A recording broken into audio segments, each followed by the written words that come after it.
Hi, welcome back to Pleased to Dwell. We're working our way through the book of the same name, and we're coming now into section 2. So the way the book is organized, we've got 4 sections of 6 chapters, which gives us a really nice way to overview the Bible. And so what we're doing really, the first section is covering the whole of the Old Testament, and you can look back to the last 6 videos for that. But the next 6, we're going to focus on Matthew's account of the birth of Jesus.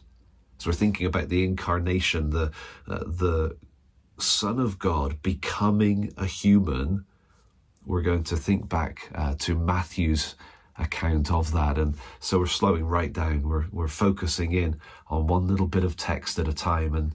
And so let's jump into this section, the Old Testament in 3. As you turn the page into the New Testament, the first thing we get here is an account of the genealogy of Jesus Christ, the son of David, the son of Abraham. Okay, so we've got reference to the son of David and the son of Abraham, 2 key markers in the background to Jesus. So from verses 2 down to 16, we get the genealogy listed. We're not going to look at that now. But then the summary at the other end in verse 17, all the generations from Abraham to David were 14 generations. From David until the exile to Babylon, 14 generations. And from the exile to Babylon until the Messiah, 14 generations. Now, you can count the generations if you like. It's sort of 14-ish, the way it's presented. But that's not the key thing here. The key thing is we've got these key names, Abraham, David, and exile.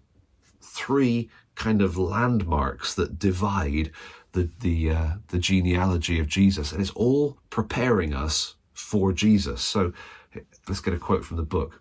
It says this: in fact, Matthew seems to be structuring his genealogy around 3 landmarks that point toward divine promises. Each of these promises was a development of the original promise declaring the gospel to Adam and Eve that the seed of the woman would come and crush the head of the serpent, Genesis 3:15. So Matthew gives us 3 landmarks in God's great salvation plan, each one tied to covenantal developments of the initial declaration of the gospel. So just think through those landmarks. And I really want to notice something that we've mentioned before, but it's such a beautiful thought. There's always sin and human failure, human rebellion first, and then there's God's movement towards us.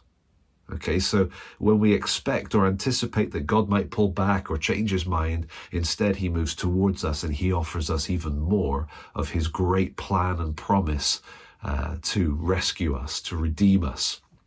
And so that would be true back in Genesis 3:15. They'd just fallen into sin. God moved into the garden and made the promise of the coming deliverer, the seed of the woman. But then you've got Abraham. After the flood and all of the chaos and the rebellion, and then the rebellion at the Tower of Babel, God comes to Abraham and gives him the great covenant with Abraham. Right, fast forward to David. What was going on before the time of David? It's not good. It's not pretty at all. The time of the centuries of the judges was a disaster.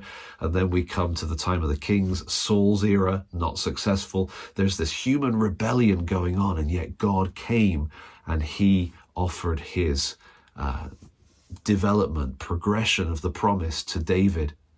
Fast forward again, how does it go? After David, well, the nation divides, and the northern kingdom and southern kingdom, 31 out of 39 kings in both kingdoms were evil in the eyes, doing evil in the eyes of the Lord. It's a mess. And in that context, around the exile, what does God do? As the nation is being disciplined, he comes through the prophets to speak of the new covenant. And so the great covenant plan of God was given in the context of human sin. That's true in Genesis 3, it's true Genesis 12 with Abraham, 2 Samuel 7 with David, and the time of the exile with Jeremiah, Ezekiel, and so on. The new covenant, God's great promises come in the context of human sin. And of course, here we are now in Matthew, and we're going to see that the world's in a pretty bad place. Jesus stepping in is not stepping in because we got our act together. He was stepping in because it was God's time to enact the rescue to fulfill his plans and purposes. And he was stepping into a messy, messy world. In fact, as we'll see next time, he was stepping into a messy household, let alone a messy world. And so come back next time and we will continue on.